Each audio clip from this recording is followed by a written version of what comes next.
अस्सलाम वालेकुम क्लास। आज हम स्टार्ट करने जा रहे हैं 4.5 न्यूमेरिकल, जिसमें कहता है 1000 kilogram automobile at the top of an inclined 10 meter height and 100 meter long is released at the down and the hill, and what is the speed at the bottom of the incline if the average restoring force of friction is equal to 480 Newton.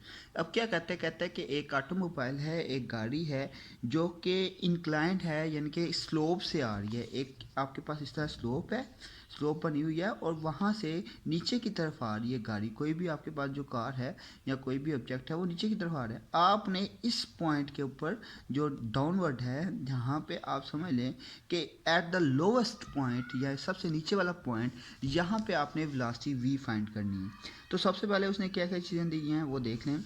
सबसे पहले आप उसके बाद mobile maths दिया हुआ है। Maths 1000 kg है। Height of incline पे प्लेन आपके पास h is equal to 10 metre है। लेंथ आपके पास उसने दिया है 100 metre and the frictional f is equal to 480 newton. कहते हैं कि यहाँ से लेके यहाँ तक उसके पास आपके पास ये लॉन्ग है, यानी कि इसकी जो लेंथ है, और यहाँ से उसकी हाइट है, इंक्लाइन की हाइट है। तो आपने v फाइंड करनी है, वेलोसिटी फाइंड करनी है। तो हमें पता था कि जैसे हम पीछे पढ़ते हैं कि loss in potential energy is equal to gain in kinetic energy plus work done against the friction. ये लास्ट टाइम भी हमने जो न्यूमेरिकल किया था वहाँ पे ये बात की थी। तो ये हमारे पास M G H is equal to 1/2 mv² plus F D. तो एफ डी प्लस था, उस तो जाके माइनस हो जाएगा, M G H minus F D is equal to 1/2 mv²। Next है, आपने सिंपली इसके अंदर वैल्यू पुट करनी है। एम की आपके पास 1000 है, जी की 9.8 है, एच आपके पास 10 है, और एफ उसने दी हुई है 480 न्यूटन है, और डी उसने जितना लॉन्ग कवर कर रही है, डिस्टेंस जो कवर कर रही है वो है 100। एम वही 1000 चलेगा, 1/2 इंटू 1000 v²। कटिंग हो जाएगी बच्चे, आपके पास v² आ जाएगा 5000 डिवाइड बाई 500, कटिंग हो जाएगी, v² इज इक्वल टू 100 आ गया। जब स्क्वेयर को ख़त्म करने के लिए हम दोनों तरफ अंडर रूट ले लेंगे, आपके पास सिंपली v आ जाएगी, यानी कि आपने वेलोसिटी फाइंड करनी थी वो आपके पास आ जाएगी। नेक्स्ट है बच्चे 4.6, कहता है 100 metre cube of water is jump from a reservoir into a tank. कहता है कि 100 मीटर क्यूब वाटर जो है वो एक पंप से एक रिजर्वायर के अंदर आता है 10 metre higher than the reservoir. कहता है कि जो रिजर्वायर की हाइट जो है वो जो ऊंचाई है वो 10 मीटर है। इन 20 मिनट्स, कहते हैं कि ये ऑलमोस्ट 20 मिनट्स के अंदर फुल अप होता है, यानी कि उसे फिल अप करता है रिजर्वायर को। If the density of water is equal to 1000 kilogram metre पर क्यूब। बच्चे यहाँ पे ये जो डेंसिटी है ये आपको ज़ुबानी आनी चाहिए। वाटर की जब भी डेंसिटी आएगी वो 1000 मीटर kg मीटर पर क्यूब होगी। Find the increase in potential energy, हमने increase in potential energy find करना है, एंड द पावर, यानी कि हमने पावर फाइंड करनी है और increase in potential energy find करनी है। सबसे पहले बच्चे उसने वॉल्यूम दिया हुआ है, that is equal to 1000 metre cube, जो कि टैंक का वॉल्यूम है। उसके बाद height of the tank, height उसने मैंने आपको बताया था, that is 10 metre. Time taken, यानी कि कितना टाइम ले रही है, 20 मिनट्स ले रही है। इसको सेकंड में कन्वर्ट करने के लिए आप 20 को मल्टीप्लाई कर देंगे 60 के साथ, आपके पास आ जाएगा 1200 सेकंड। डेंसिटी आपने याद रखनी है, मैंने आपको बताया डेंसिटी ऑफ वाटर कितनी होती है, 1000 किलोग्राम पर मीटर क्यूब। सबसे पहली जो चीज़ हमने फाइंड करनी थी, increase in potential energy find करनी है, और दूसरा आपने पावर फाइंड करनी है। तो इंक्रीज इन पोटेंशियल एनर्जी के लिए यहाँ पे आपके पास मैथ्स नहीं दिया है, मैं आपके पास मैथ्स नहीं है, यानी कि आपने पहले मैथ्स निकालना है, उसके बाद आगे हम पोटेंशियल एनर्जी के फॉर्मूले पे जाएंगे, क्योंकि increase in potential energy is equal to M G H होता है। तो एम आपके पास है नहीं, जी और एच दिया हुआ है, इस वजह से आप डेंसिटी का फॉर्मूला लगाएंगे, density equal to mass upon volume. Density किसके इक्वल होती है, मास अपॉन वॉल्यूम। तो वॉल्यूम इधर डिवाइड हो रहा है, इस तरह जाकर मल्टीप्लाई, मास किसके इक्वल है, वॉल्यूम मल्टीप्लाई बाय डेंसिटी। देखिए वॉल्यूम उसने दिया हुआ है और डेंसिटी दी हुई है, वॉल्यूम और डेंसिटी पुट की तो मास आपके पास आ जाएगा, यानी कि इतना मास है ओवरऑल टैंक के अंदर जो पानी जमा होगा इकट्ठा होगा उसका इतना मास आएगा।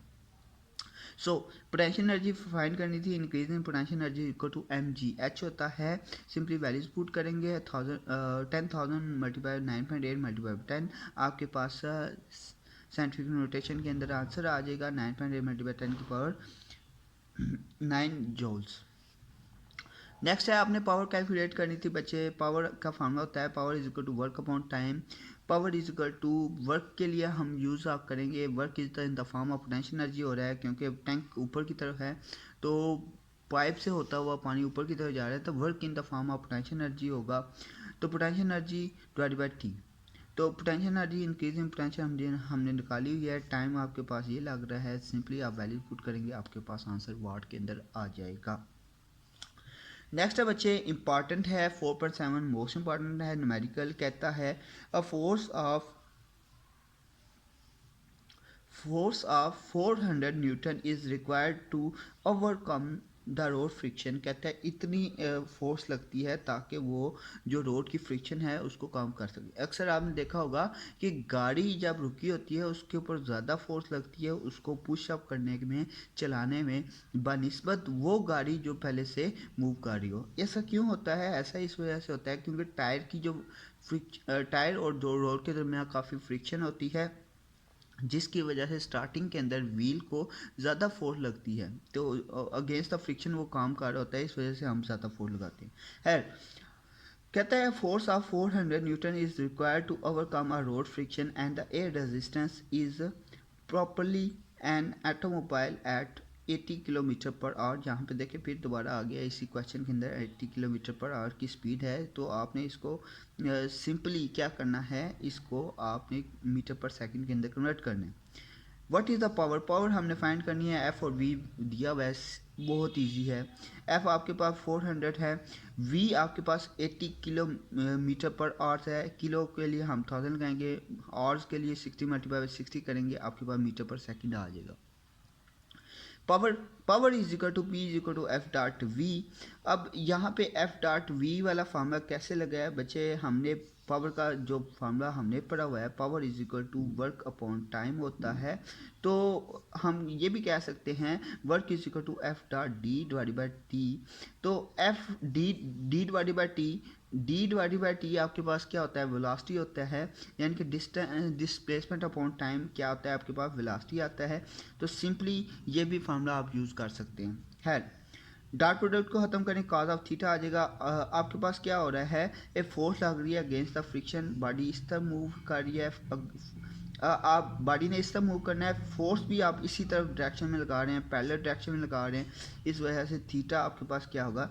ज़ीरो, क्योंकि force and velocity in the same direction. Force भी एक डायरेक्शन में है और जो वेलोसिटी है वो भी एक डायरेक्शन में है। एफ डॉट वी यानी कि एफ और वी की वैल्यू पुट करनी है, तो आपके पास सिंपली आंसर आ जाएगा। एफ की वैल्यू पुट किया, वी की वैल्यू पुट किया, दैट इज इक्वल टू 880 वाट। इस वाट को आप साइंटिफिक नोटेशन के अंदर भी कन्वर्ट कर सकते हैं, अदरवाइज यहाँ तक आपका आंसर ठीक है। ओके, लास्ट न्यूमेरिकल है, आखिरी न्यूमेरिकल है आपके पास। कहता है how large a force is required to accelerate an electron. बहुत ही इंपॉर्टेंट है बच्चे। कहते हैं कि कितनी फोर्स चाहिए होती है कि एक इलेक्ट्रॉन को ऑसिलेट करवाने के लिए, एक्सेलरेट करवाने के लिए, from the rest to a speed of 2 multiply 10 की power 7 metre per second through a distance of 5.0 centimetre. कहता है कितनी फोर्स चाहिए होती है कि एक इलेक्ट्रॉन को हम एक्सलेट करवा सकते हैं जो कि रेस्ट में था, और उसको हम इतनी यानी कि वेलोसिटी से मूव करें, कितने डिस्टेंस के लिए? 5.0 सेंटीमीटर क्यूब। ये एक एक्सपेरिमेंट हो रहा है नॉर्वे के अंदर भी, जिसमें इलेक्ट्रॉन्स और कुछ सब पार्टिकल्स को बहुत एक्सलेट करवाया जा रहा है, तेज़ी से एक्सलेट करवाया जा रहा है। ऐसा क्यों करवाया जा रहा है, इसकी वजह क्या है, क्लास में डिटेल से डिस्कस करेंगे। ठीक है, अभी फ़िलहाल न्यूमेरिकल की तरफ आते हैं। m is equal to 9.1 multiply 10 की power -33 kilogram, that is mass of electron. ये आपने ज़बानी याद रखना है। उसके बाद इनिशियल वेलोसिटी है vi, जब बॉडी जो इलेक्ट्रॉन था वो रेस्ट के अंदर था, इस वजह से इनिशियल वेलोसिटी आपके पास क्या थी? वो ज़ीरो थी। तो vi आपके पास क्या आ गया? ज़ीरो। vf आपके पास क्या है? That is equal to 2 multiply 10 की पावर 7 मीटर पर सेकेंड। इतनी स्पीड से मूव करवाना है। डिस्टेंस आपके पास है 5 सेंटीमीटर है, इसे मीटर में कन्वर्ट कर लेंगे, that is equal to 0.05 metre. Force required F हमने फाइंड करना है, तो हमने देखा था कि जो फार्मूला हमने पढ़ा है, work done is equal to the change in का kinetic energy, change in kinetic energy के इक्वल होता है, या increase in potential is equal to change in kinetic energy. जो increase in the potential energy होती है वो in the form of work होता है। मैं तीसरी दफ़ा कह रहा हूँ ताकि आपको याद रहे। F D is equal to 1/2 M V F का square minus 1/2 M V I का स्क्वेयर। सिंस वी आई आपके पास ज़ीरो था, इस वजह से ये पूरी वैल्यू ज़ीरो हो जाएगी। तो F dot D is equal to 1/2 M V F का स्क्वेयर। ओके, आगे बच्चे यहाँ पे चलते हैं। आगे आपके पास बच्चे पुटिंग द वैल्यू करेंगे। एफ़ की F is equal to D की वैल्यू है 0.05 1/2 मास ऑफ इलेक्ट्रॉन है। उसके बाद वेलोसिटी है, सिंपली वैल्यूज पुट करेंगे तो आपके पास आ जाएगा F is equal to 3.6 multiply 10 की पावर -15 न्यूटन। बच्चे यहाँ तक आपका चैप्टर नंबर 4 था, इसके न्यूमेरिकल से तो कंप्लीट हो गया आपका चैप्टर नंबर 4। नेक्स्ट हम इंशाल्लाह चैप्टर नंबर 5 करेंगे। आपने अपने चैप्टर नंबर 4 की कंप्लीट तैयारी कर लेनी है। अगर कोई चीज़ स्किप हुई है, मोस्टली एग्जांपल स्किप्स थी, एग्जांपल आपने खुद करनी है, ठीक है। और शार्ट क्वेश्चन मैंने जूम क्लास में आपके कवर करा दिए थे। आई होप आपका ये चैप्टर तैयार हो गया होगा। अब इंशाल्लाह नेक्स्ट वीडियो में हम चैप्टर नंबर 5 शुरू करेंगे।